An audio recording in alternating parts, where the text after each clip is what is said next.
Hello students, स्वागत है आप सभी का आपके अपने चैनल गॉड क्लासेस पर। तो बच्चों, आज की जो क्लास है वहाँ पर फिर मैं आपके लिए एक पीवाईक्यू लेकर आया हूँ सीयूटी के लिए, अप्लाइड मैथमेटिक्स। तो आज जो हम पेपर करने वाले हैं वो पेपर है 21 अगस्त 2022 का स्लॉट 1। तो ये पेपर जितने भी हमें मिल रहे हैं ये किसी बुक से नहीं मिल रहे हैं, ये कोई और सोर्स हमारे पास नहीं है। ये सोर्स है हमारे जो लास्ट ईयर के स्टूडेंट्स हैं, वही ये पेपर सेंड कर रहे हैं। और इसलिए सेंड कर रहे हैं ताकि इस साल के बच्चे सीयूटी के लिए अच्छी तरीके से अपने आप को प्रिपेयर कर सके। तो हम सबको उनके लिए थैंकफुल होना चाहिए जो हमारी इस तरह से हेल्प कर रहे हैं। ठीक है, यहाँ पर उनका मैं नाम भी नहीं ले रहा हूँ कि भाई उनका नाम का भी कुछ फेम हो रहा हो। तो ऐसे स्टूडेंट्स जो हमारी इस तरह से हेल्प कर रहे हैं उन सबको मैं थैंक यू कहना चाहूँगा। और साथ ही जो बाकी स्टूडेंट्स हैं, अगर उनके पास कोई और पेपर है, क्योंकि पेपर तो बहुत से स्टूडेंट ने भेजे हैं लेकिन सेम डेट के कई पेपर आ गए, जैसे 21 अगस्त स्लॉट 1, उसके कई पेपर आ गए थे, तो उसमें से एक पेपर हमने ले लिया। तो अगर आपके पास जो पेपर हमने अभी तक करे हैं उनके अलावा कोई और पेपर है, अगर किसी सीनियर जो वीडियो देख रहा हो तो वो पेपर हमें सेंड करें ताकि इस साल के जो स्टूडेंट्स हैं वो सीयूटी की प्रिपरेशन जो है और अच्छे तरीके से कर पाएँ, क्योंकि पीवाईक्यू आपको काफ़ी हेल्प देंगे कि किस तरह के क्वेश्चंस एग्जाम के अंदर पूछे जा सकते हैं।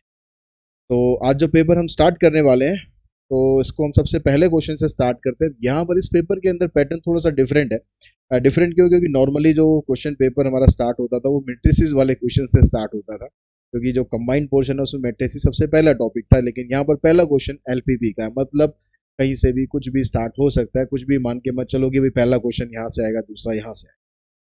तो फर्स्ट क्वेश्चन एलपीपी का है, कंडीशन वाला क्वेश्चन है। इसमें कहता है कि जेड आपको ये दे रखा है, objective function, the condition on P and Q so that the maximum of Z occur at both the points 15, 15 and 0, 20।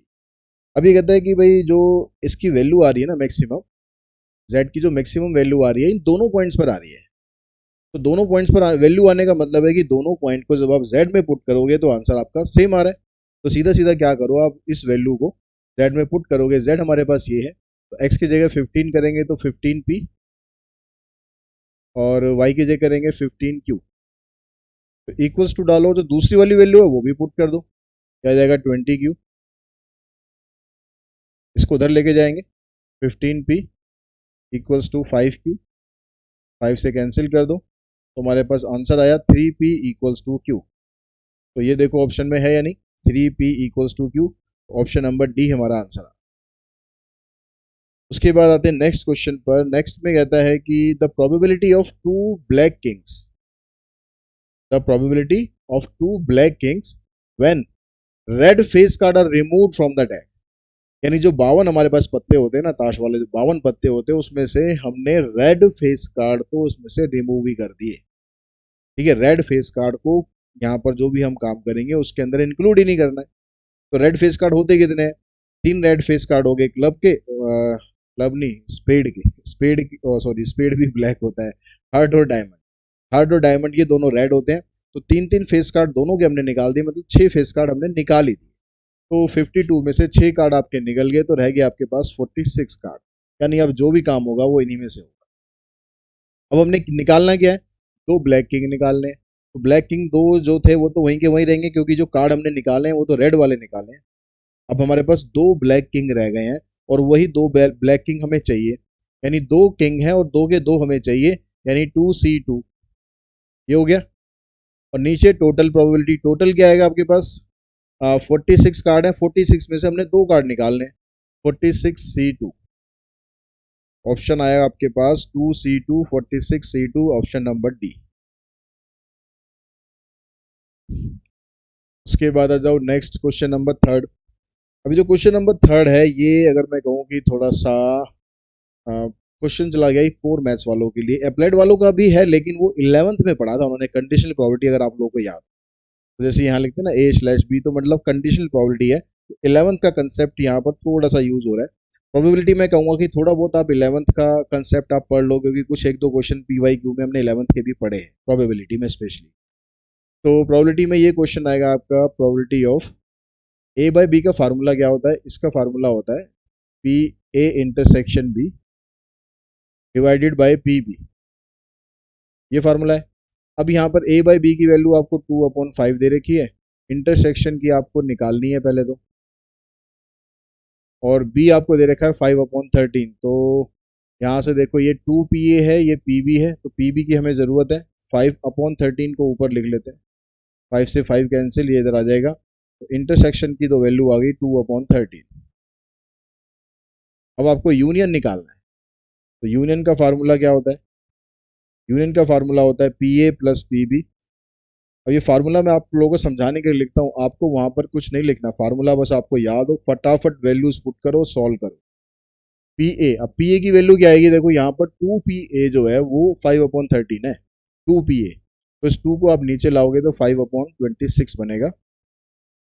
P B 5/13 है, और इंटरसेक्शन निकाला हमने 2/13, एलसीएम लोगे 26 आएगा, 5 दूनी 10, 2 दूनी 4, 10 में से 4 गए 6, 6 और 5 11, 11/26 हमारा आंसर बनेगा, यानी ऑप्शन नंबर बनेगा हमारा इसमें ए।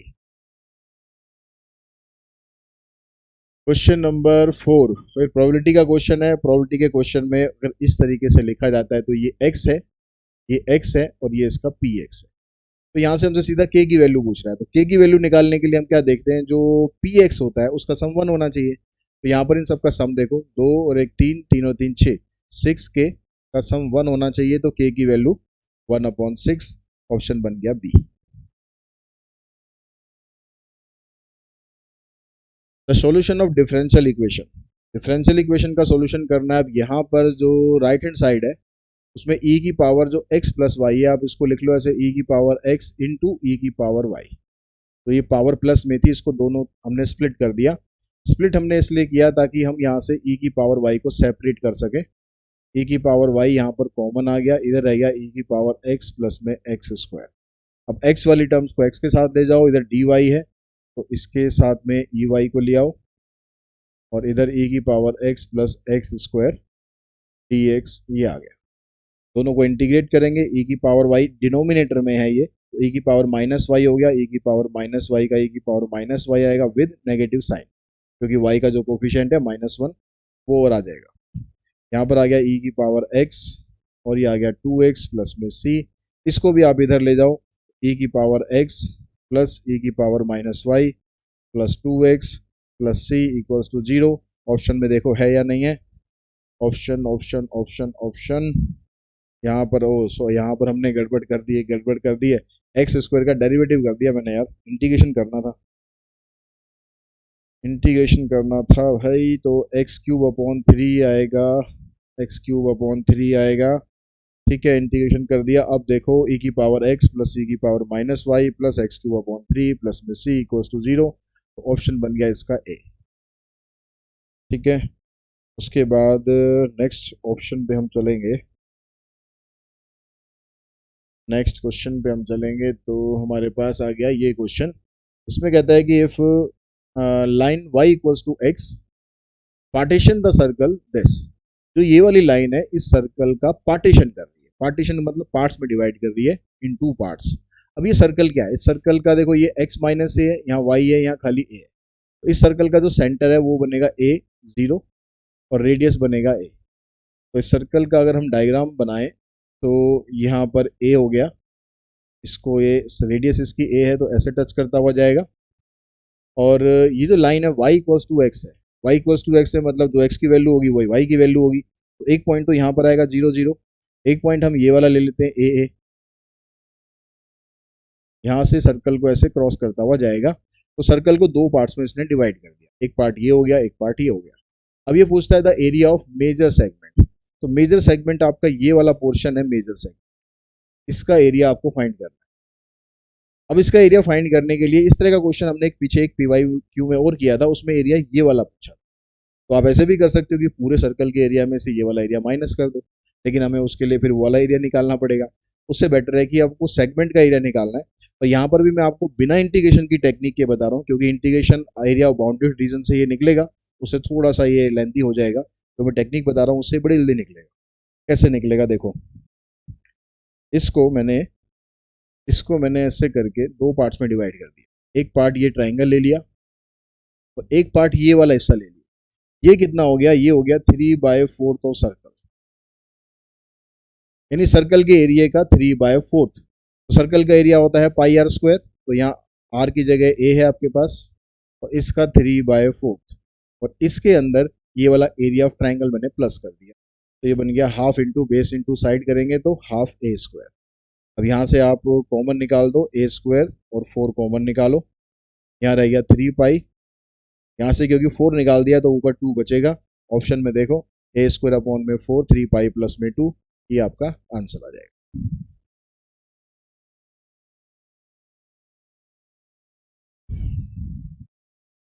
The differential equation representing family of curve this when a and b are arbitrary constant. a और b arbitrary constant है, मतलब यहाँ पर आपको डेरिवेटिव 2 बार करना पड़ेगा, 2 बार डेरिवेटिव करके फिर आपको इन चारों में से देखना पड़ेगा कि कौन से आपकी इक्वेशन बनेगी। तो अब यहाँ से हम क्या करें, पहले फर्स्ट डेरिवेटिव निकाल लें, d Y by D x, तो ये आ जाएगा a e की पावर x, इसका आ जाएगा b e की पावर -2x, और फिर -2x का करेंगे तो -2 आ गया। अब यहाँ से आप एक काम करो, क्योंकि यहाँ इक्वेशन में कहीं पर भी e यूज नहीं हो रहा है, e की पावर x कहीं भी यूज नहीं हो रहा, तो इसको एलिमिनेट करते हुए चलो। तो a की पावर ex की जगह पर अगर मैं यहाँ से वैल्यू निकाल दूँ, इसकी वैल्यू निकाल दूँ, इसको इस साइड ले जाएंगे तो ये क्या बनेगा, d Y by D x y minus b e की पावर -2x, और ये आ गया यहाँ से -2b e की पावर -2x। तो इन दोनों को आपने सॉल्व कर दिया, ये बन गया y माइनस 3b और e की पावर -2x। अब फिर से आपने यहाँ पर फिर से एक बार दोबारा डेरिवेटिव करा, क्योंकि 2 बार डेरिवेटिव तो आपको करना ही पड़ेगा, तो d2y dx स्क्वायर करेंगे, यहाँ आ जाएगा dy बाई डी एक्स, इसका आ जाएगा -3b e की पावर -2x, और फिर इसका करोगे आप -2x का तो फिर से -2 आ जाएगा। अब एक बार और काम हमें करना है, क्योंकि अब हमें यहाँ से क्या कर देना है, इसकी 3b e की पावर -2x की वैल्यू निकाल देनी। तो इसको अगर मैं इधर ले जाऊंगा, d Y by D x को इधर लाऊंगा, तो ये क्या बनेगा, 3b e की पावर -2x की वैल्यू बनेगी y minus D Y by D x, ये वैल्यू बनेगी इसकी। इसकी जगह पर आप ये वाली वैल्यू पुट कर दो और उसके बाद हमारा आंसर आ जाएगा। माइनस और ये माइनस मिलकर बन जाएगा +2, ठीक है, और ये पुट कर देते हैं, ब्रैकेट खोलेंगे D Y by D X, और यहाँ से 2y आएगा, और यहाँ से -2 D Y by D X, यानी सॉल्व करके minus D Y by D X ही बचेगा, जैसे 2y बचेगा, इन दोनों को आप इधर ले आओगे तो बनेगा आपके पास d2y dx स्क्वायर, ये इधर आएगा तो प्लस हो जाएगा, और 2y इधर आएगा तो माइनस हो जाएगा, यानी ऑप्शन बन जाएगा आपका ए। उसके बाद नेक्स्ट जो क्वेश्चन है, नेक्स्ट क्वेश्चन आपके पास आ रहा है, इसमें कहता है कि ये क्वेश्चन मैट्रिक्स का क्वेश्चन हो गया, ए जे स्क्वायर मैट्रिक्स ऑफ साइज 3, यानी ऑर्डर आपको 3 दिया हुआ है, and determinant of A equals to 3√3, then the value of lambda for which this is equals to 1000। तो 2 लैम्डा एडजॉइंट ऑफ 3a ये आपको दे रखा है, और इसकी वैल्यू 1000 के बराबर है। तो यहाँ पर जो 2 लैम्डा है, ये 2 लैम्डा स्केलर क्वांटिटी है, इस 2 लैम्डा को अगर हम बाहर निकालेंगे तो इसकी पावर आ जाएगी 3। कौन सी प्रॉपर्टी हम यूज कर रहे हैं, k इंटू में ए डिटर्मिनेंट, तो k उतनी बार ही बाहर आ जाता है जितना इसका ऑर्डर होता है। तो हमने 2 लैम्डा को हमने बाहर निकाल दिया, अंदर रह गया आपके पास एडजॉइंट ऑफ 3a, इसका डिटर्मिनेंट इक्वल्स टू 1000। अब इसके बाद हमने क्या करा, इसमें हमने फार्मूला लगा दिया, डिटर्मिनेंट ऑफ ए जब हम निकालते हैं और डिटर्मिनेंट ऑफ एडजॉइंट ऑफ ए, इसकी वैल्यू होती है डिटर्मिनेंट ऑफ ए की पावर n-1। तो यहाँ पर a की जगह 3a है, तो डिटर्मिनेंट ऑफ 3a की पावर n-1 मतलब 2 हो गई, ये हो गया।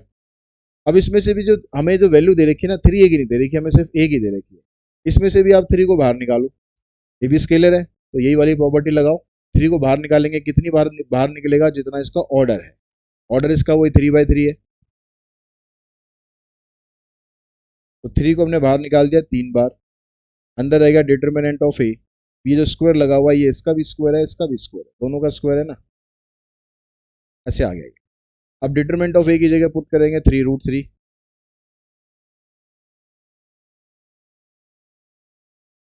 तो 3√3 का यहाँ पर आपको स्क्वायर करना है, ठीक है, ये चलो बाद में करेंगे, 3√3 ये करना हमें इसका स्क्वायर।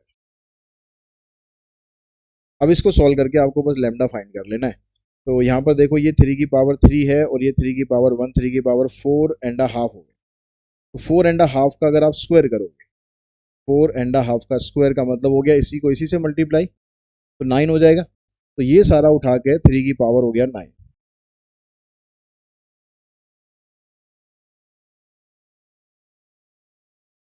और इसको मैं ऐसे भी तो लिख सकता हूँ, 3 की पावर 3 फिर उसकी पावर 3। ऐसा हम इसलिए लिख रहे हैं ताकि हम इसका पूरे का क्यूब रूट कर दें। यहाँ से रह जाएगा 2 लैम्डा, यहाँ से रह जाएगा 3 की पावर 3 मतलब 27, यहाँ से रह जाएगा आपके पास 10। तो यहाँ से लैम्डा की वैल्यू क्या आ जाएगी, इससे इसको कैंसिल कर देंगे, लैम्डा आ जाएगा आपके पास 5/27, 5/27 यानी इसका ऑप्शन बनेगा आपका सी। उसके बाद आ जाते हैं हम नेक्स्ट क्वेश्चन पर। नेक्स्ट क्वेश्चन देखो, इसमें कहता है the second derivative of this with respect to this. तो यहाँ पर ये जो रूट इसने लगा दी ना, यहाँ से हमारा क्वेश्चन इसने लेंथी कर दिया। रूट नहीं होते तो थोड़ा सा फिर भी आसान रहता। तो सेकंड डेरिवेटिव और पूछ रहे हैं, तो हम क्या करते हैं, यहाँ से पहले रूट हटा लेते हैं। इसको अगर मैं y मानता हूँ तो स्क्वायरिंग करके हम इसका रूट हटा लेते हैं। तो देखो वाई स्क्वायर और यहाँ से रूट हटा दिया हमने, तो ये आ गया हमारे पास इसका वो रूट हटने के बाद ये आ गया। अब इसका डेरिवेटिव करेंगे तो ये आ जाएगा 2y dy/dx। यहाँ क्वेश्चन टू लगा देंगे तो ये आ जाएगा -2x और डिनोमिनेटर एज इट इज, फिर माइनस का साइन और यहाँ पर आ गया इसका डेरिवेटिव 2x। ठीक है, डिवाइडेड बाय डिनोमिनेटर का स्क्वायर। अब अगले स्टेप में आप क्या करना, यहाँ से dy/dx की वैल्यू निकालने के लिए 2y को नीचे लाएंगे, इसको ये यहाँ से हटा के यहाँ सीधा 2y ऐसे कर, इसको सॉल्व कर देते हैं। तो यहाँ से ब्रैकेट खुलेगी, आ जाएगा -2x cube -2x plus 2x cube divided by 2y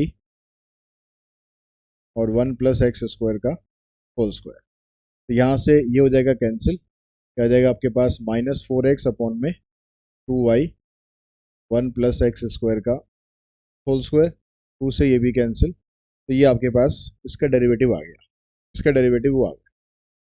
अब सेम इसी पैटर्न से आप इसका डेरिवेटिव कर दो। इसको अगर हम z मान लेंगे तो हमारे पास सीधा बन जाएगा dy/d और dz/dx। क्वेश्चन टू लगा देंगे यहाँ पर, ये 2x इंटू में डिनोमिनेटर फिर माइनस का sign 1 plus x square as it is और इसका डेरिवेटिव करेंगे आ जाएगा -2x डिवाइडेड बाय, नीचे यहाँ पर आ जाएगा 2z और 1 माइनस एक्स स्क्वायर का होल स्क्वायर। ठीक है, फिर से आप ब्रैकेट खोल देना ऐसे ही, 2x माइनस 2x क्यूब और plus 2x minus 2x cube plus 2x cube. ठीक है, ये माइनस और ये माइनस प्लस हो जाएंगे तो ये प्लस में आएगा, divided by 2z 1 minus x square का होल स्क्वायर। यहाँ से फिर से कैंसिल हो जाएगा, 4x आएगा, 4x को 2 से डिवाइड कर देंगे तो आपके पास ये 2x आ जाएगा।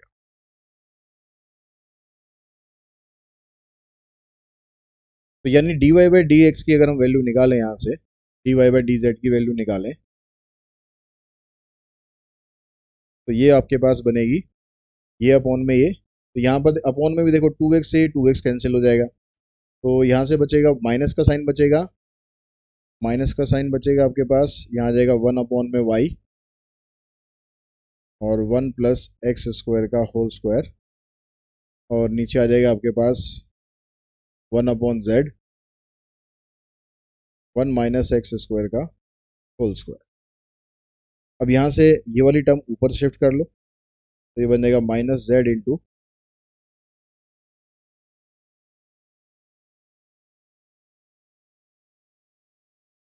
ये आ गया आपके पास।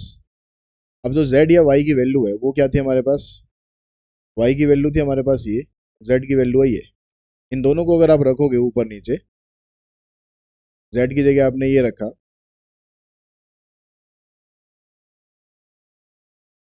अपॉन में और y की जगह सॉरी z की जगह ये रखना था, z को ये रखा आपने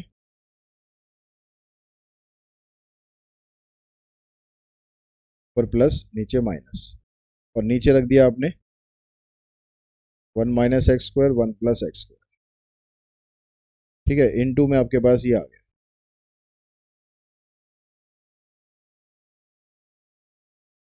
अब ये वाली टर्म ऊपर जाएगी, 1 प्लस एक्स स्क्वायर बन जाएगा, और नीचे हमारे पास ये आ जाएगा 1 माइनस एक्स स्क्वायर, ये 1 माइनस एक्स स्क्वायर है, ये 1 प्लस एक्स स्क्वायर है, यहाँ से ये भी कैंसिल, यहाँ से ये कैंसिल, तो आपके पास बच गया minus 1 minus x square 1 plus x square.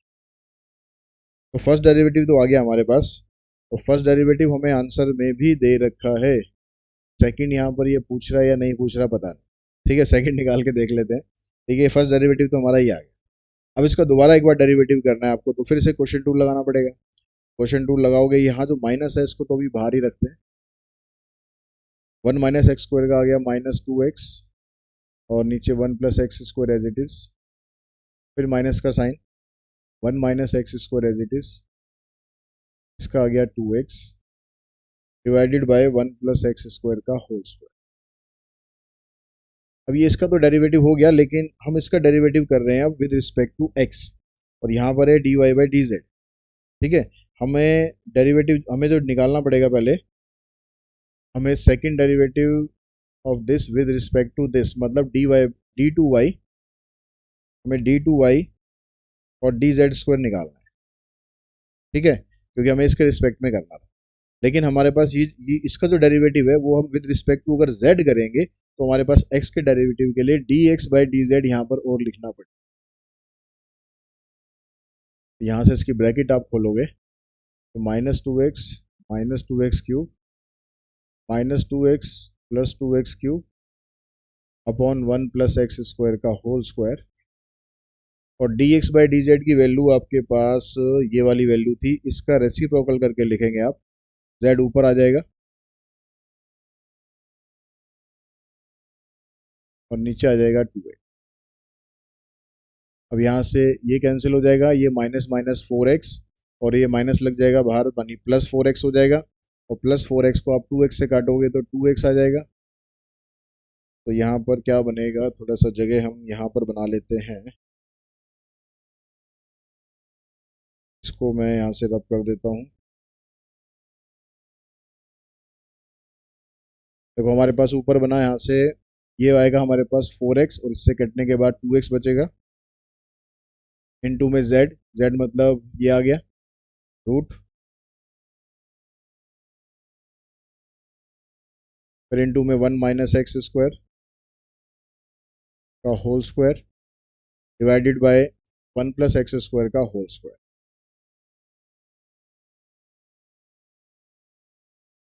अब यहाँ पर 1 माइनस एक्स स्क्वायर की पावर यहाँ 2 है, यहाँ पर हाफ है, तो ये 3/2 हो जाएगी, यहाँ से ये भी 3/2 हो जाएगा, तो 2x आएगा और इसकी पावर 3/2 आएगी, तो सॉरी 2x भी नहीं 2 आएगा, खाली वहाँ से 4x से वो कटेगा तो खाली 2 आएगा, तो पावर दोनों की 3/2 आ रही है, मतलब ये हमारे पास ऑप्शन बनेगा, 2 बाहर आ जाएगा और 1 minus x square 1 plus x square की पावर 3/2।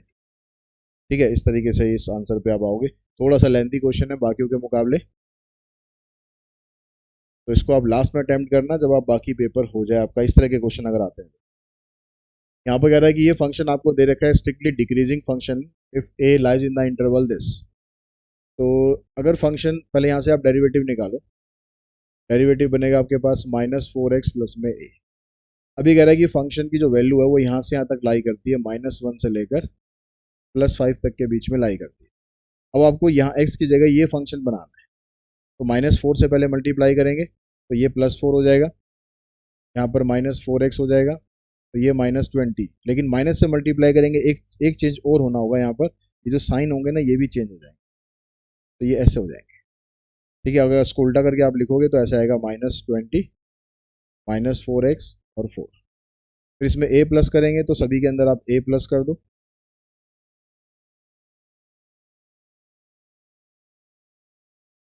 अब ये फंक्शन स्ट्रिक्टली डिक्रीजिंग तभी होगा जब f dash x less than 0 होगा, तो इसकी जो लास्ट वैल्यू वो यहाँ ये है, मतलब ये कह रहा है कि यहाँ से यहाँ तक लाई कर रहा है, तो ये वाली वैल्यू इसकी नेगेटिव जरूर होनी चाहिए, तभी हमारा आंसर आएगा। तो यानी a प्लस 4 की जो वैल्यू है ये लेस देन 0 होनी चाहिए, यानी a की वैल्यू होनी चाहिए लेस देन -4। तो लेस देन -4 का मतलब है इन्फिनिटी तक जाएंगे, ऑप्शन बनेगा आपका सी।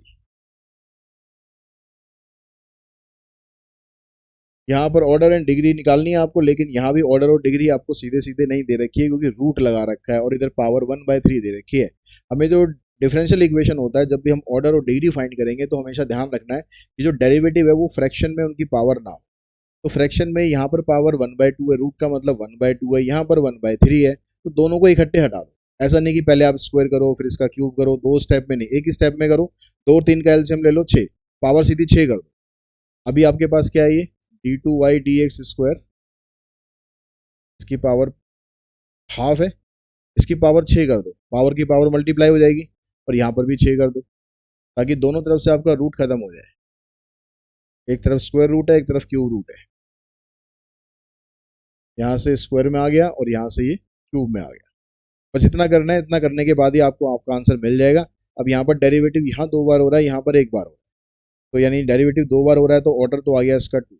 ऑर्डर क्या है, ऑर्डर को रिप्रेजेंट कर रहा है ये m से, m की वैल्यू मिल गई आपको 2। n क्या होगा, डिग्री क्या होगी, उसके लिए हमें इसी की पावर देखनी होती है।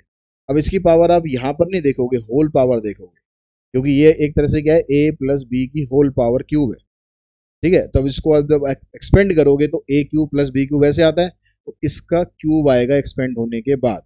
अगर मैं इसको एक्सपेंड करके लिखूं तो ऐसे आएगा, a का क्यूब, ऐसे a का क्यूब फिर b का क्यूब 3 इंटू में a² b प्लस 3a और b का स्क्वायर, इस तरीके से आएगा। ठीक है, इस साइड को हमें ध्यान नहीं देना है। क्यों ध्यान नहीं देना, क्योंकि यहाँ तो dy/dx है, बस वहां पर सेकंड डेरिवेटिव है ही नहीं। हमें जो डिग्री निकालने के लिए जो सेकंड डेरिवेटिव आ रहा है, जो हाईएस्ट डेरिवेटिव आ रहा है, उसी की पावर देखनी है, और उसकी पावर हमें यहाँ से मिल जाएगी 3। ये आपको सॉल्व करने की जरूरत नहीं है। ठीक है, कुछ चीजें मैं सिर्फ समझाने के लिए आपको बताता हूँ, जब आप एमसीक्यूज करोगे तो उन सबको आपको लिखने की जरूरत नहीं है। तो ये n की वैल्यू 3 है, अब यहाँ पर चाहिए m/n यानी 2/3। ये आपका आंसर हो गया, यानी ऑप्शन नंबर बन गया ए। The number of all possible matrices of order 3/3 with diagonal element as 0 और 1। ये क्वेश्चन भी थोड़ा सा इसने डिफरेंट कर दिया। क्या कह रहा है कि भाई आपको 3/3 मैट्रिक्स बनानी है, उसमें जो डायगोनल वाले एलिमेंट है यहाँ पर रखोगे 0, 1 या 2, मतलब 3 ऑप्शन है। तो यहाँ भी 3 ऑप्शन रख सकते हैं, यहाँ भी 3 रख सकते हैं, यहाँ भी 3 रख सकते हैं। तो 3 ऑप्शन के लिए 3 ही जगह है, तो 3 का क्यूब हो गया। बाकी जो इसके एलिमेंट है वहां पर कह रहा है या तो आप 2 रखोगे या 3 रखोगे। यहाँ पर 3 ये, 3 ये, 6 प्लेस हमारे पास है, तो इस पे आप 2 रख सकते हो या 3 रख सकते हो। तो यहाँ भी 2 ऑप्शन है, यहाँ भी 2 ऑप्शन है, यहाँ भी 2 ऑप्शन है, तो 2 की पावर 6, तो 3 की पावर 3 हो गया 27, 2 की पावर 6 हो गया 64। इसको मल्टीप्लाई करोगे, 4 7 28, 2 बचे, 4 दूनी 8 और 2 10, 7 6 42 और 10 52, 6 दूनी 12 और 5 17, यानी 1728। ये आपके पास आंसर आ गया सी।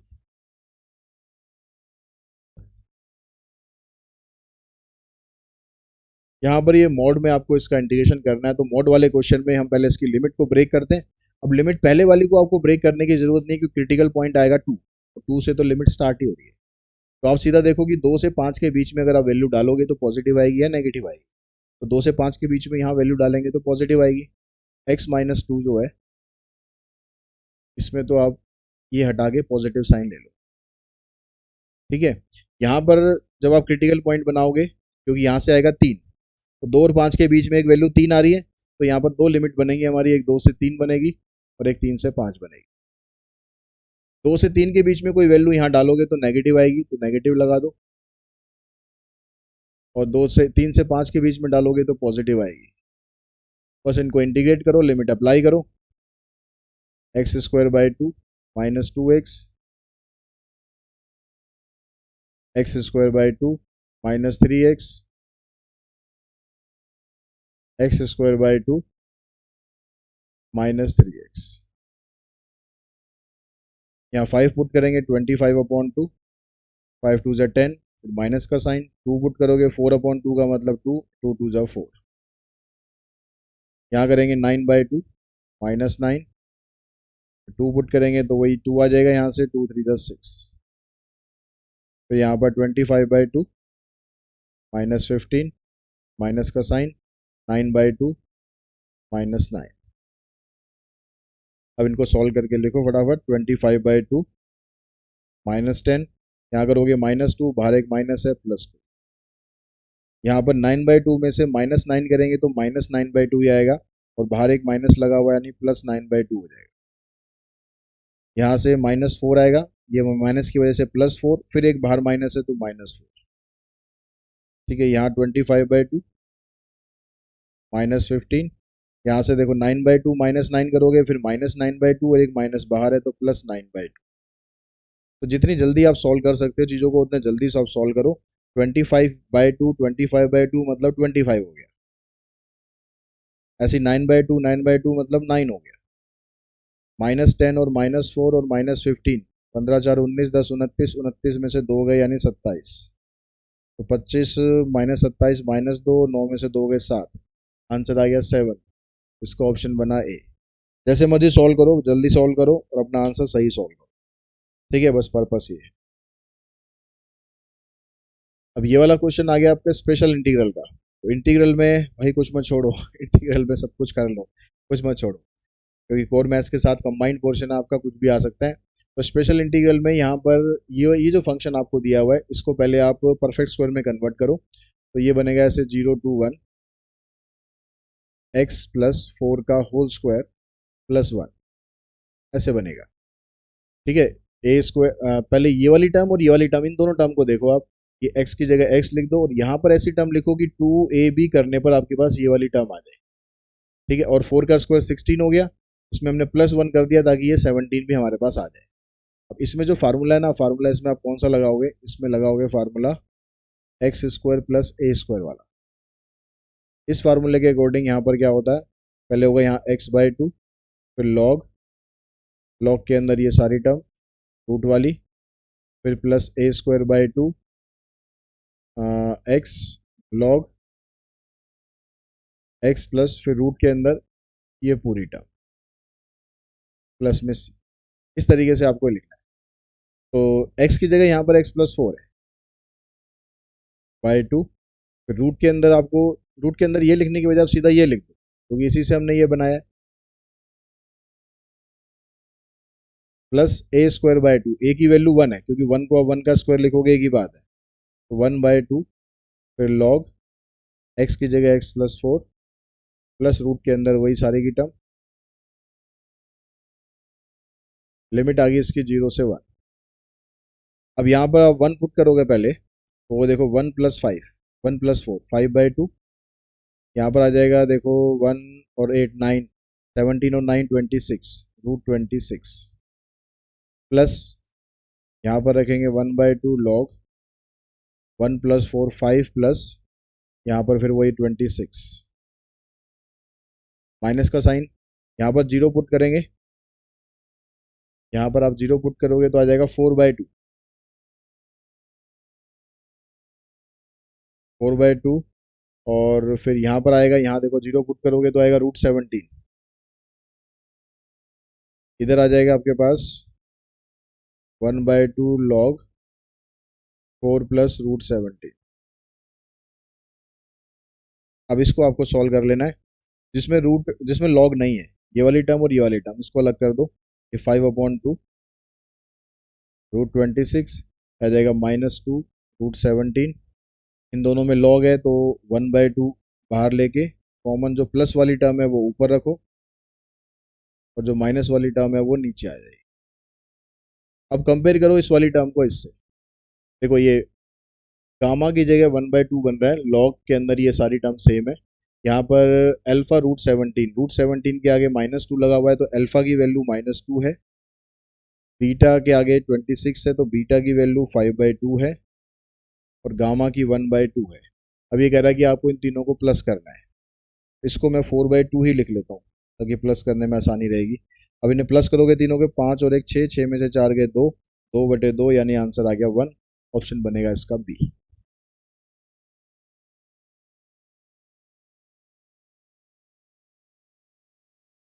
Area bounded by the curve this x axis and the line this and this. अब ये वाला जो कर्व है y = x³, इसका जो ग्राफ है आप किस तरीके से बनाओगे, इसका ग्राफ इस तरीके से जाएगा। ठीक है, y = x³ का, जिसमें पावर ऑड होगी उसमें हमेशा ऐसे जाएगा। अब एक्स की वैल्यू जो -2 है, एक यहाँ पर आ गई, +1 यहाँ पर आ गई। तो अब ये वाला जो एरिया है और ये वाला एरिया, इन दोनों के एरिया का आपको सम बताना है कि टोटल एरिया कितना होगा। तो ये एरिया निकालने के लिए आपको पहले यहाँ से -2 से लेकर 0 तक का एरिया निकालो, क्योंकि इसमें अगर नेगेटिव वैल्यू आ रही होगी एरिया में तो आपको पॉजिटिव करना है वैल्यू, क्योंकि नेगेटिव नहीं होती एरिया की। तो आप यहाँ पर इंटीग्रल किसका लेंगे, ये जो कर्व है कौन सा है, एक्स क्यूब का है। लिमिट इसकी -2 से 0 तक लेनी है आपको। इसको सॉल्व करो और यहाँ से इसको सॉल्व करो, लिमिट आ गई 0 से लेकर 1 और एक्स क्यूब। इसका एरिया निकालेंगे तो एक्स की पावर 4/4 और लिमिट आ जाएगी -2 से 0।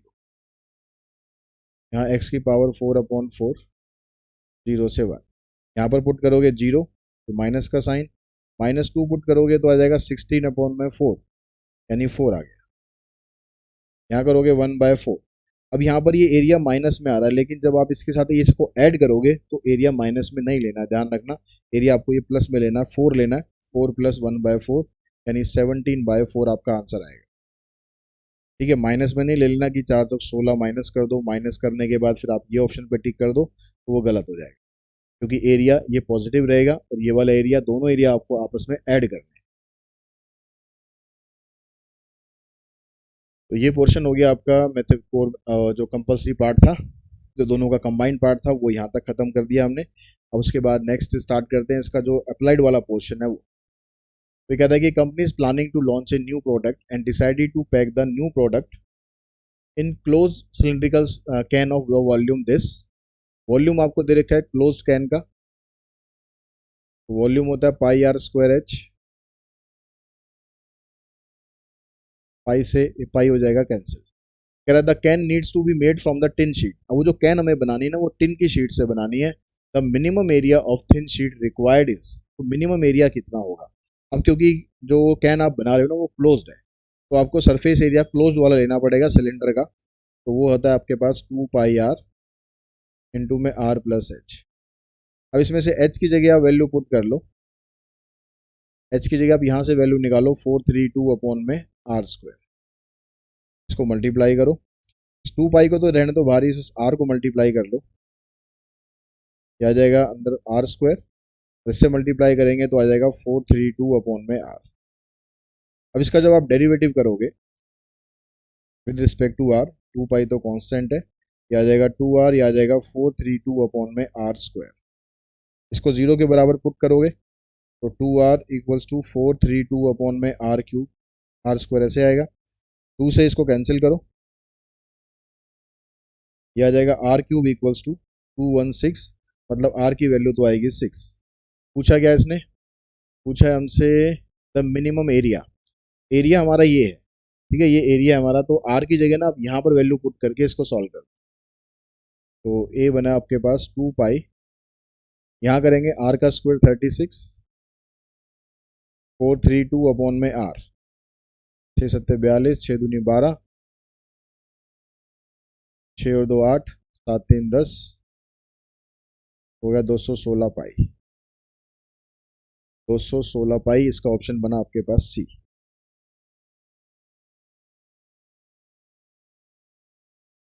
उसके बाद आते हैं नेक्स्ट क्वेश्चन पर। यहाँ पर कहता है कि एक dealer in the rural area wishes to purchase sewing machine,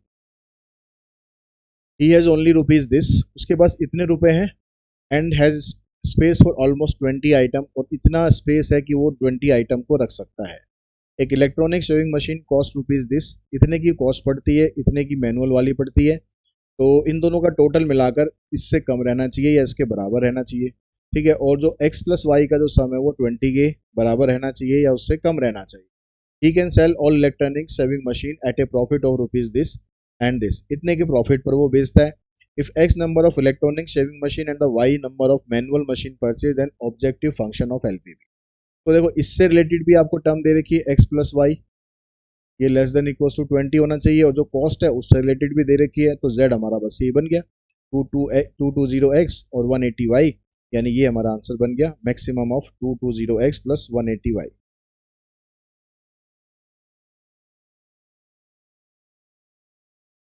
next question में कहता है Rohan purchase a machine costing rupees this spend rupees this on it's installation on at his factory. The estimated effective lifespan of machine is 10 years and with scrap value this the annual depreciation. तो depreciation का formula लगा दो c minus S upon में n.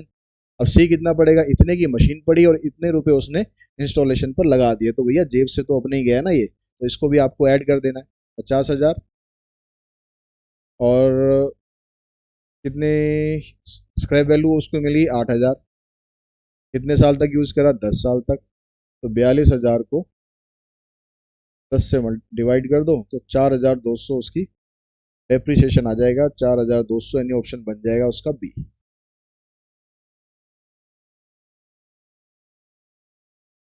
95% confidence interval for a population mean was reported to be this. जो confidence interval है वो इतना है, तो कॉन्फिडेंस इंटरवल हम कैसे बनाते थे, जो सैंपल मीन आएगा उसके अंदर मार्जिन ऑफ एरर प्लस किया माइनस करके, तो सैंपल मीन के अंदर जब आप मार्जिन ऑफ एरर माइनस करते हो तो छोटी वाली वैल्यू आती है, और सैंपल मीन के अंदर जब मार्जिन ऑफ एरर आप प्लस करते हो तो बड़ी वाली वैल्यू आती है। अब पूछ क्या रहा है आपसे, द मार्जिन ऑफ एरर, ई की वैल्यू पूछ रहा है, तो अगर हम ऐसे सॉल्व करेंगे तो ई से ही कट जाएगा, तो बेटर है कि हम साइन चेंज कर दें, तो ये कट जाएगा और हमारे पास डायरेक्टली ई की वैल्यू निकलेगी, ई की वैल्यू आ जाएगी 4, यानी मार्जिन ऑफ एरर 4 बनेगा। मिस्टर दयाशंकर टूक ए loan of rupees 20,000 for 6 months, lender deduct rupees 2,000 as interest while lending, then the effective rate of interest charged by the lender is। अब उसने कहा कि 20,000 रुपए लेने वो गया, तो लेंडर ने क्या करा, 2,000 रुपए पहले ही काट दिए इंटरेस्ट के, ठीक है, 20,000 रुपए लेने उधार लेने का, भैया 20,000 का काम है चलो उधार ले लूँ, और वो जो उधार देने वाला था वो बड़ा चालाक निकला, उसने कहा 2,000 रुपए पहले दे दे भैया तू इंटरेस्ट के, तो उसने 2,000 रुपए इंटरेस्ट के ले लिया आपसे और पैसे दिए आपको 18,000, एक तरह से इंटरेस्ट आपको इस पर पड़ रहा है, तो जो इंटरेस्ट है वो कितना पड़ेगा हमारे पास, जो आर की वैल्यू होती है ये आ जाएगी आपके पास 1/9, ठीक है, 9 पे कैंसिल हो जाएगा। 6 महीने के लिए मतलब कैलकुलेशन होती है, ये 6 महीने का इंटरेस्ट है, ये 6 महीने का इंटरेस्ट है, जो इफेक्टिव रेट ऑफ इंटरेस्ट है उसमें हम फार्मूला लगाते हैं ना 1 प्लस में R/100p, तो यहाँ पर वो सारी वैल्यू आपको ये दे रखी है 1/9, ये सारा कुछ वो कैलकुलेट करके ऑलरेडी इसने दे रखा है, यहाँ पर रेशो में दे रखा है, जब हम 100 से डिवाइड कर देते हैं वो रेशो में तो लेकर आते हैं, जब ऑलरेडी रेशो में दे रखा है और 6 महीने का ऑलरेडी दे रखा है तो आपको सिर्फ यहाँ 1/9 लिखना है, यहाँ पर पावर 2 करनी है क्योंकि 6 महीने बाद आपको कैलकुलेट करना है, तो जो इफेक्टिव रेट ऑफ इंटरेस्ट है वो तो पूरे साल का निकलेगा और -1 करना है, तो ये 9 + 1 10/9 आ गया, 10/9 का स्क्वायर करोगे तो 100/81 आएगा, और इसकी जो वैल्यू है ये स्क्वायर करने के बाद आ गई, इसकी वैल्यू आपको दे रखी है 1.23, तो 0.23 यानी इन टर्म ऑफ परसेंटेज देखेंगे तो 23% आएगा। अब यहाँ पर 23.3 दे रखा है तो यही हमारा ऑप्शन बनेगा, ठीक है, इसमें हो सकता है कि जो जहाँ से आंसर लिया हो ना उसमें वैल्यू और थोड़ी दे रखी हो।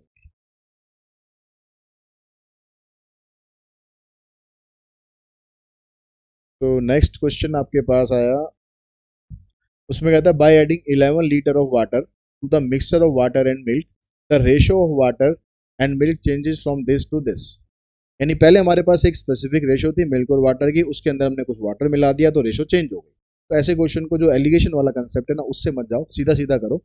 हमारे पास ये जो रेशो दे रखी है पहले किसकी दे रखी है, यहाँ पर देखो ratio of water and milk, ये वाटर है ये मिल्क है, तो वाटर आपके पास है 3x और मिल्क आपके पास है 4x।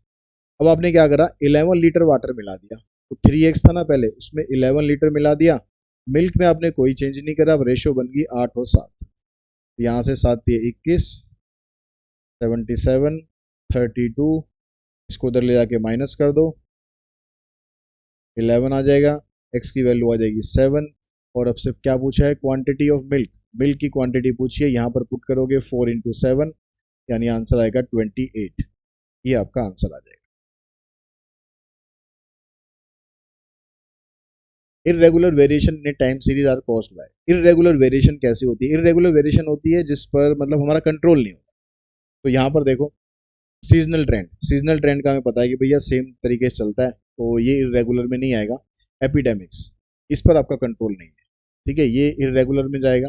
Rise in price before Diwali, festival है, दिवाली है, तो ये सब कुछ महंगा होता है, तो ये भी सीजनल ट्रेंड में जाएगा।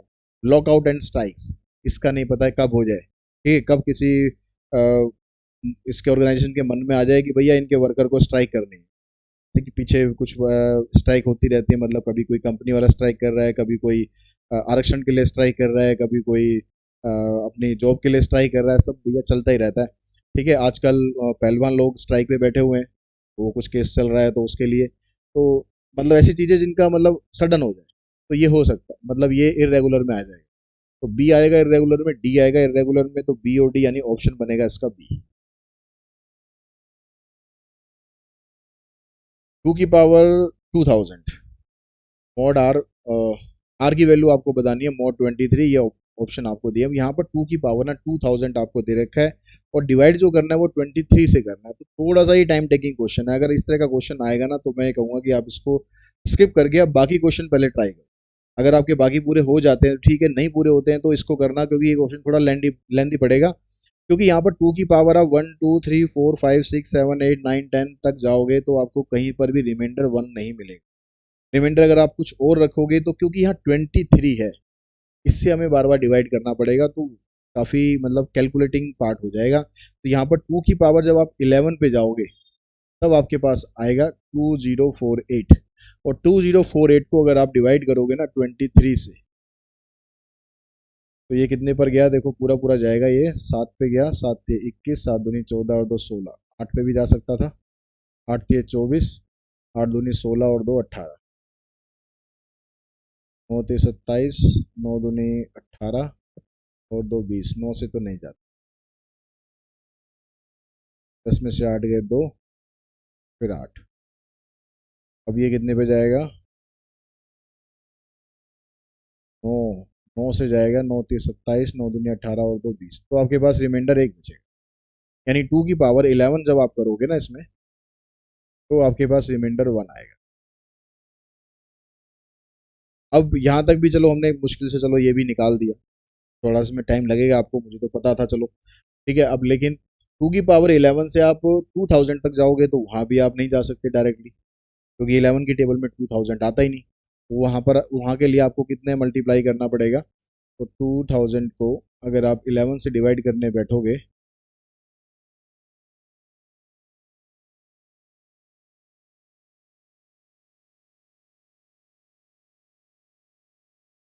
तो 181 पे जाएगा, यानी 2 की पावर में 11 की पावर 181 कर दूं, यहाँ पर 1 की पावर कितनी भी करो 1 ही रहेगा, तो अभी आ गया हमारे पास 2 की पावर, इसको मल्टीप्लाई करेंगे 1991। अब हमें 2 की पावर अभी 9 और चाहिए, रिमाइंडर जो 9 आ रहा था, 2 की पावर 9 और चाहिए, और 2 की पावर 9 होता है 512, 512। तो यहाँ पर जब आप 2 की पावर 9 से इसको मल्टीप्लाई करोगे ना, क्योंकि प्रॉपर्टी में क्या होता है, आपने इधर मल्टीप्लाई करा तो इधर भी करना पड़ेगा, तो अब 2 की पावर 9 यानी 512 को अगर आप डिवाइड करोगे 23 से, तब आपका आंसर आएगा। 23 × 1 = 23, 11 में से 3 गए 8, 4 में से 2 गए 2, अब इसको करो आप कितने पर, फिर तो ये 2 पे चला जाता ना, डिवाइड ही गलत कर रहे हैं हम, तो 512 को आप डिवाइड करोगे 23 से, 2 पे चला जाएगा 46, 11 में से 6 5, 23 × 2 = 46, 12 में से 6 गए 6, तो रिमाइंडर बचेगा हमारा 6। ठीक है, तो मॉड वाले क्वेश्चन जनरली आसान होते हैं, लेकिन ये वाला क्वेश्चन थोड़ा सा टाइम टेकिंग है। अप्लाइड में आपके पास चॉइस है, तो केयरफुली आपको चूज करना है क्वेश्चन कौन सा करना चाहिए कौन सा नहीं। यहाँ पर कह रहा था expected value of number obtained on throwing a die having return 1 on 3 face, 2 on 2 face and 1 on 1 face. तो आपको एक्सपेक्टेड वैल्यू बताना, मतलब मीन बताना है। तो ये कह रहा है कि जब आप डाइस को फेंकते हो तो 1 कितनी बार आता है आपके पास, 1 आता है 3 फेस पर, तो 3 फेस का मतलब डाई में 6 फेस होते हैं, तो प्रोबेबिलिटी बनेगी इसकी 3/6। अगर आप 2 देखेंगे तो 2 फेस पर आता है, यानी 2/6। 5 देखेंगे तो कितने फेस पर आ रहा है, 1/6। एक्सपेक्टेड वैल्यू के लिए क्या करना है, ये एक्स है ये पी एक्स है, इसको मल्टीप्लाई कर दो, 3/6, यहाँ से 4/6, यहाँ से 5/6, 5 4 9 और 3 12, 12/6, यानी आंसर आ गया 2। तो ये आंसर आ गया आपके पास।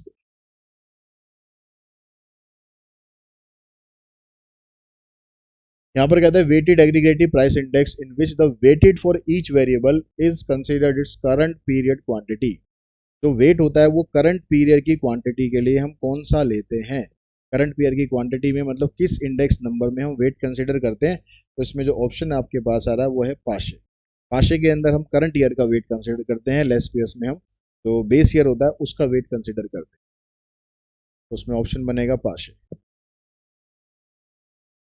यहाँ पर इंडेक्स नंबर में आपके पास ये तीन वैल्यूज दे रखी हैं। टाइम सीरीज का क्वेश्चन हो गया। मेथड ऑफ लीस्ट स्क्वायर से आपको ट्रेंड लाइन बतानी है, यानी ए और बी की वैल्यू बतानी है। तो ए की वैल्यू से ही हमें आंसर पता चल जाएगा। वैसे तो देखो अब सब बाकी सब में अलग अलग है। ए की वैल्यू हम कैसे निकालते हैं, sigma y divided by number of terms, number of years. तो यहाँ पर सिग्मा वाई होगा इन सबका टोटल।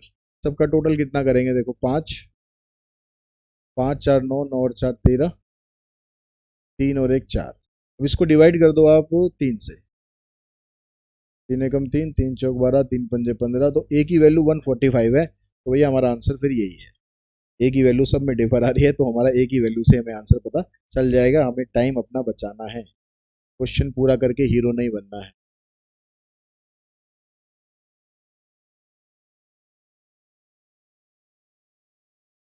यहाँ पर आपको कहता है कि मीटिंग है, उसमें 75% जो मेंबर हैं वो तो किसी प्रपोजल के फेवर में है, ठीक है, बिल्कुल हमें प्रपोजल करना चाहिए। 25% ऐसे हैं जो भैया अपोज कर रहे हैं, ठीक है। अब आपको माननी नहीं माननी वो बात अलग है। A member is selected random and define random variable x with x equals to 0 if he oppose x equals to 1 if is in favour then standard deviation.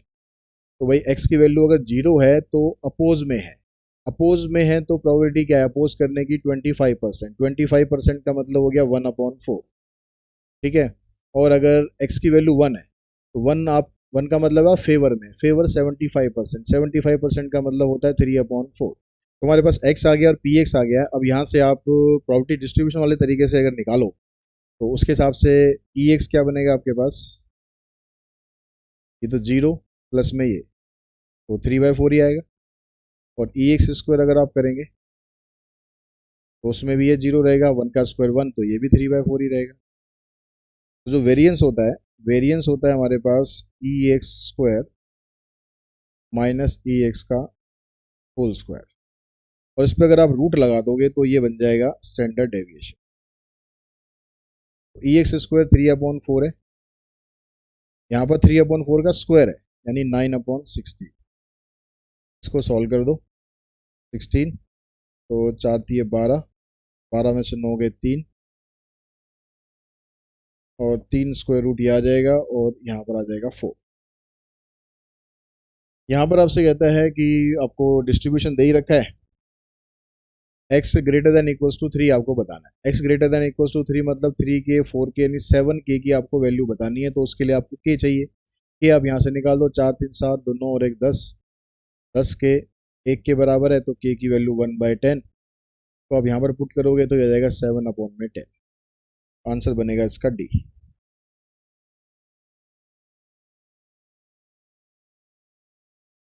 यहाँ पर ये जो मैट्रिक्स आपको दे रखी है ये एक स्क्यू सिमेट्रिक मैट्रिक्स है। तो वैल्यू ऑफ दिस ये बताना है।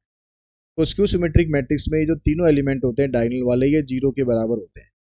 यानी 2x-1 की वैल्यू अगर हम 0 रखेंगे तो x की वैल्यू 1/2 आएगी। y-2 को 0 रखेंगे तो y की वैल्यू 2 आएगी। और 2z-1 को 0 रखेंगे तो z की वैल्यू भी 1/2 आएगी। आपको क्या करना है, इनके स्क्वायर का सम करके 4 से मल्टीप्लाई करना है। तो इसका स्क्वायर आएगा 1/4, इसका स्क्वायर 4, इसका स्क्वायर 1/4, और फिर इन सबको मल्टीप्लाई कर देना 4 से। एलसीएम आएगा 4, 1 16 प्लस 1 16 और 2 18। ऑप्शन बनेगा आपका डी 18।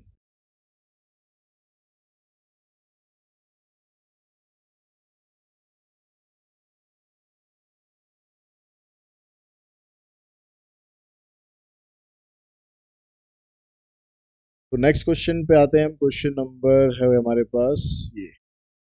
यहाँ पर अब टी वैल्यू भी आपसे पूछ ली है। पहला पेपर है जिसमें हम टी वैल्यू देख रहे हैं, जो टी टेस्ट हम कर देते वो वाली वैल्यू यहाँ पर पूछी है आपसे। फार्मूला होता है हमारे पास उसमें x mean minus mu not divided by क्या था भाई, एस अपॉन में standard deviation divided by root n. √10 इसलिए ले रहे हैं क्योंकि सैंपल 36 है, यानी 30 से ज़्यादा है। तो सैंपल मीन आपके पास है कितना कितना कितना, सैंपल मीन है 50 और म्यू आपको दे रखा है 40।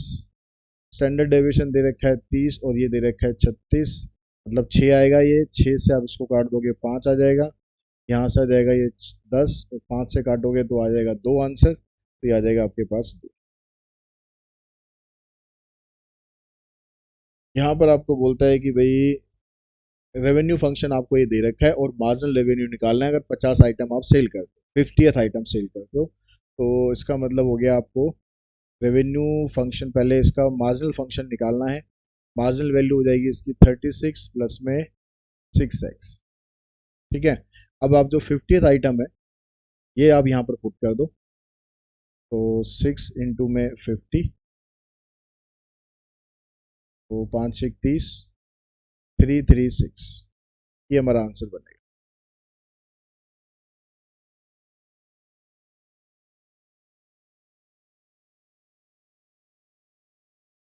यहाँ कहता है आपको ए कॉन्ग्रेंट टू 21 मॉड 14 है, बी ये दे रखा है ए स्क्वायर माइनस बी स्क्वायर सी के बराबर है।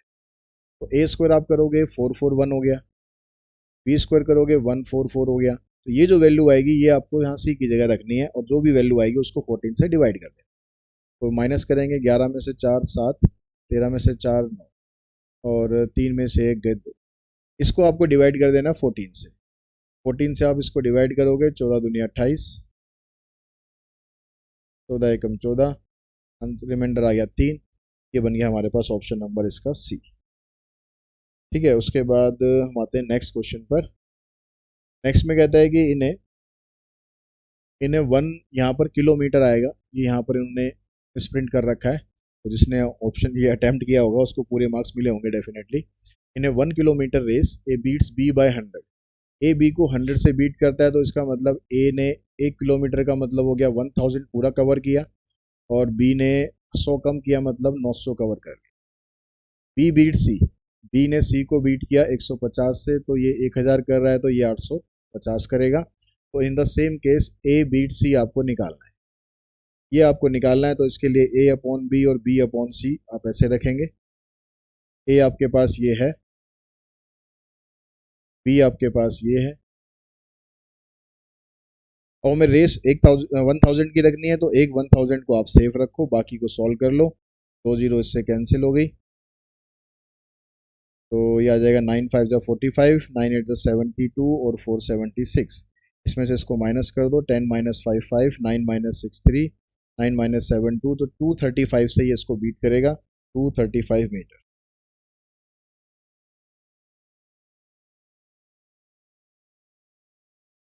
The 500 gram of jaggery syrup has 40% jaggery. 40% jaggery जब है तो हमारे पास क्वांटिटी है 500 gram. To make it 50% syrup, अब हमें क्या करना है, उस जैगरी को 50% में कन्वर्ट करना है, मतलब मीठा उसका बढ़ाना है, मीठे का शौक। ठीक है, how much jaggery need to be added in the mixer, तो हमें कितनी जैगरी उसके अंदर मिलानी चाहिए। तो जो जैगरी आप मिलाओगे, जैसे मान लो आप शक्कर मिलाओगे, तो आपने 1 चम्मच शक्कर अगर मिलाई है तो उसके अंदर शक्कर तो 100% ही है ना। शक्कर के अंदर शक्कर की क्वांटिटी तो 100% ही रहेगी, तो यहाँ पर 100% ही लेना है आपको। यहाँ पर मिलाने के बाद 50 आएगा, तो ये आप कितना मिला रहे हो ये बताना है। तो यहाँ से 500 अपॉन एक्स, इसमें से इसको माइनस करोगे 50, इसमें से इसको माइनस करोगे 10, तो ये ऐसे कैंसिल, 5 से ये कैंसिल, एक्स की वैल्यू आ जाएगी 100। तो यहाँ मिलाएंगे आप 100 ग्राम। अगला क्वेश्चन भी यही इसी टाइप का ही है। यहाँ पर कहता है कि in which ratio 25% alcohol be mix with 50% alcohol to get a mixture of 40% alcohol. Alcohol के अंदर एल्कोहल ही मिलाना है और एल्कोहल मिलाने के बाद एल्कोहल ही पीना है, तो यार पहले पी लो यार, क्यों मिक्स कर रहे हो, इसको पीना है। 25%, 50% और फिर मिलाने के बाद हो गया 40%, थोड़ा सा मतलब कम होगी क्वांटिटी। कम क्यों होगी, बढ़ गई, पहले 25% था फिर 40% एल्कोहल हो गया। किस रेशो में मिलाया ये देखो, 50 माइनस 40 10, 40 माइनस 25 15, 5 दूनी 10, 5 ते 15, 2:3, 2:2।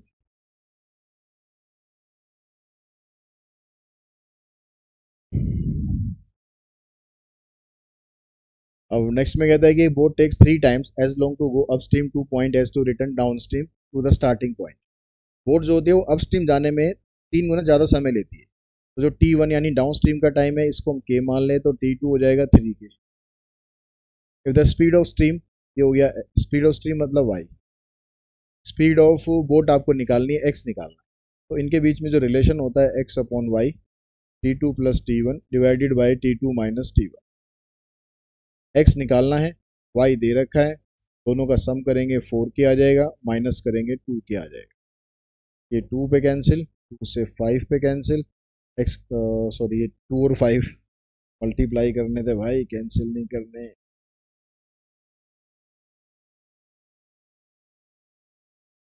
तो 10 से यहाँ मल्टीप्लाई हो जाएगा, x की वैल्यू आ जाएगी 20। तो ये आ जाएगा आपके पास 20। अब ये क्वेश्चन आ गया आपके पास, कहता है कि 2 pipe fill a tank in 20 minute and 30 minute, then time taken by these pipe together fill the half tank. तो पहले हम फुल टैंक का निकालते हैं। ये 1/20 में भर रहा है, दूसरा 1/30 में भर रहा है, दोनों मिलाकर भर रहे हैं कितनी देर में, 20×3 = 60, 30×2 = 60, 5 60 12। तो टाइम 12 घंटे का आया, लेकिन ये 12 घंटे आएगा पूरे टैंक के लिए, हमें तो मिलाना है आधा टैंक, तो आधे टैंक के लिए 6 घंटे।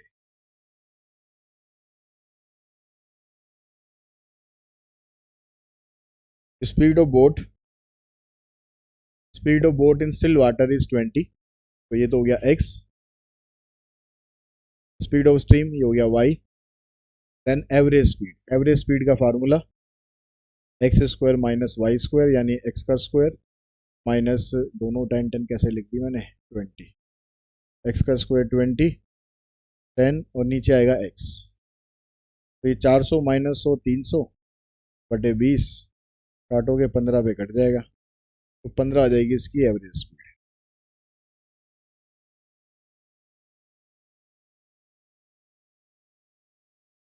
क्या कहता है कि 1 pipe can fill a tank 3 times as fast as the another pipe. एक पाइप दूसरे से 3 गुना तेजी से काम कर रहा है। तो मान लेते हैं जो फास्टर पाइप है ये k मिनट्स का टाइम ले रहा है, तो स्लोअर पाइप से 3 गुना ज़्यादा टाइम लेगा, मतलब 3K का टाइम लेगा। If together this pipe can fill the tank in 36 minute, अगर दोनों को हम चलाते हैं तो 36 मिनट में दोनों भर देते हैं। इसका 1 घंटे का काम इतना, इसका 1 घंटे का काम इतना, और दोनों का मिलाकर 1 घंटे का काम इतना। एलसीएम आ जाएगा 3K, यहाँ आ जाएगा 3 + 1, तो 3 से आप इसको कैंसिल कर दोगे 12 × 48, K की वैल्यू आ जाएगी 48। तो पूछ रहा है आपसे फास्टर वाला, फास्टर वाला ही K था यानी 48 आ जाएगा। उसके बाद नेक्स्ट में कहता है कि last 2 digit of the product. जब लास्ट 2 डिजिट वाला क्वेश्चन आपको करना होगा तो इसमें आपको मोड 100 निकालना होगा, मतलब 100 से डिवाइड करना होगा। तो आप पूरे को मल्टीप्लाई मत करो, आप सिर्फ इसको और इसको करोगे मल्टीप्लाई, क्योंकि इसको जब आप 100 से डिवाइड करोगे तो 37 बचेगा, इसको करेंगे 59 बचेगा। इन दोनों को मल्टीप्लाई कर लो बस, और उसकी जो लास्ट की 2 डिजिट होंगी वो आंसर आ जाएगा। 9 7 = 63, 9 3 = 27 + 3, 5 से काटेंगे, 5 7 35, 5 3 18 और 3 3 यहाँ से और 8 यहाँ से 83 आ गया। 83 ही हमारा आंसर बनेगा, आगे कुछ और सॉल्व करने की जरूरत ही नहीं है। ये आ गया आपके पास case study based question. P Q R are the 2 town on the bank of a river. ठीक है, ये यहाँ पर ये बने हुए हैं आपके पास P Q और R 3 जगह हैं, और ये इक्वी डिस्टेंट है, मतलब ये P से लेकर Q, इसका डिस्टेंस भी D है, इसका डिस्टेंस भी D है। अब कह रहा है कि a man row a boat from P to Q and back in 8 hours. एक आदमी P से Q तक गया और फिर वापस आ गया, टोटल टाइम लग गया उसको 8 आवर्स का। And he can row down stream from P to R, और अगर P to R वो डाउन स्ट्रीम जाता है तो उसको 2 घंटे लगते हैं। P to R down stream जाता है। अब आगे क्वेश्चन में क्या कहता है, ये 8 आ गया, ये पूरा 2 आ गया। अब आगे पूछता है क्या हमसे, तो पहले में पूछता है कि the speed of boat in still water, ये x होगी, स्ट्रीम की y होगी, d इनके बीच का डिस्टेंस हो गया। Which of the following option are true. अब पहली वाली जो कंडीशन थी, पहले वाली कंडीशन में हमारे पास क्या बनेगा, तो हाँ वही कंडीशन हमारी पहली कंडीशन में कह रहा है कि ये d ऐसे गया और फिर d वापस आया। जब ये ऐसे जाएगा तो डाउन स्ट्रीम की स्पीड आएगी, डाउन स्ट्रीम की स्पीड होगी डी अपॉन में एक्स प्लस वाई, टाइम यहाँ से, डिस्टेंस अपॉन में स्पीड, ये टाइम हो गया। जब वो वापस आएगा तो वापस आने पर डिस्टेंस तो उतना ही कवर करना है लेकिन स्पीड उसकी कम हो जाएगी, और इन दोनों टाइम को मिलाकर उसे 8 घंटे लगते हैं आने में और जाने में। तो ये रिलेशन आपको दिया हुआ है इस क्वेश्चन में, d upon x plus y d upon x minus y equals to 8। तो ये हमारा आंसर बनेगा। अब उसके बाद यहाँ से हमारे पास इसको हमें करना पड़ेगा क्लोज।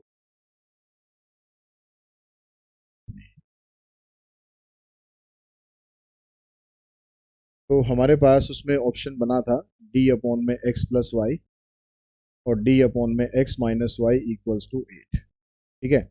और जो हमारे पास डिस्टेंस था पी से लेकर क्यू, क्यू से लेकर आर, ये भी डी है, ये भी डी है।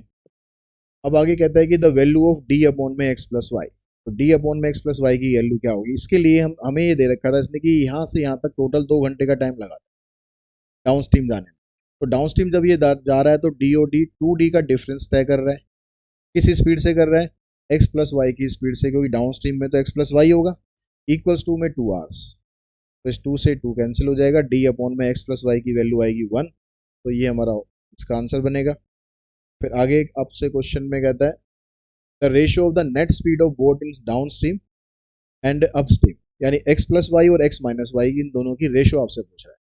तो हमारे पास जो अभी ऑप्शन बना हमारे पास क्या था, डी अपॉन में एक्स प्लस वाई और डी अपॉन में एक्स माइनस वाई, ये हमारे पास आया था 8। अब डी अपॉन में एक्स प्लस वाई की वैल्यू अभी अभी हमने निकाली पिछले क्वेश्चन में, ये वैल्यू है इसकी 1, ठीक है, ये 1 होगी।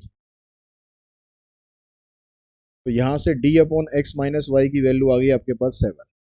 अब जो रेशियो हमसे पूछ रहा है ये पूछ रहा है कि डाउन स्ट्रीम की स्पीड और अप स्ट्रीम की स्पीड। तो हम इसमें क्या करेंगे, हम इसको लिख लेते हैं डी अपॉन में एक्स माइनस वाई अपॉन में डी अपॉन में एक्स प्लस वाई, ये है 7 और ये है 1। अब यहाँ से ये कैंसिल होगा, ये एक्स प्लस वाई ऊपर जाएगा, एक्स माइनस वाई नीचे आएगा, तो ये आएगा 7 और 1। तो इसकी रेशियो बनेगी 7 और 1, ऑप्शन आएगा। पहले यहाँ ध्यान रखना कि डाउन स्ट्रीम पूछ रहा है तो एक्स प्लस वाई ऊपर आना चाहिए, अगर ये उल्टा पूछेगा तो रेशियो 1:7 आ जाएगी। अब उसके बाद आगे पूछ रहा है हमसे कि the ratio of speed of boat in still water and that of stream, x plus y और एक्स माइनस वाई की जो वैल्यू है ये आई हमारे पास 7/1। अब यहाँ से हमसे एक्स और वाई की रेशियो पूछ रहा है। एक्स और वाई की रेशियो निकालने के लिए या तो आप इसको क्रॉस मल्टीप्लाई करके इस तरह से कर दो आप, x plus Y 7x minus 7y, इसको इधर लाएंगे -6x, इसको इधर लाएंगे -8, माइनस कैंसिल 8/6, तो रेशो आ जाएगी 4:3। या फिर अगर आपको कंपोनेंटो डिविडेंडो का अगर रूल पता है तो वो भी आप लगा सकते हो, पर आप इससे भी करोगे तो जल्दी निकल जाएगा, ऐसा कोई ज़्यादा टाइम नहीं लगेगा। 4:3।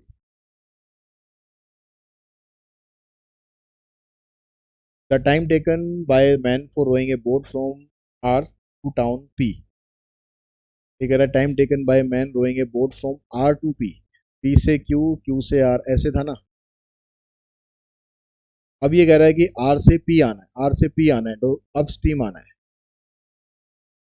अप स्ट्रीम आना है तो डिस्टेंस आपको कितना लगेगा, ये टाइम टेकन पूछ रहा है हमसे। तो डिस्टेंस लगेगा हमें डी अपॉन में 2D अपॉन में एक्स माइनस वाई, ये निकालना है।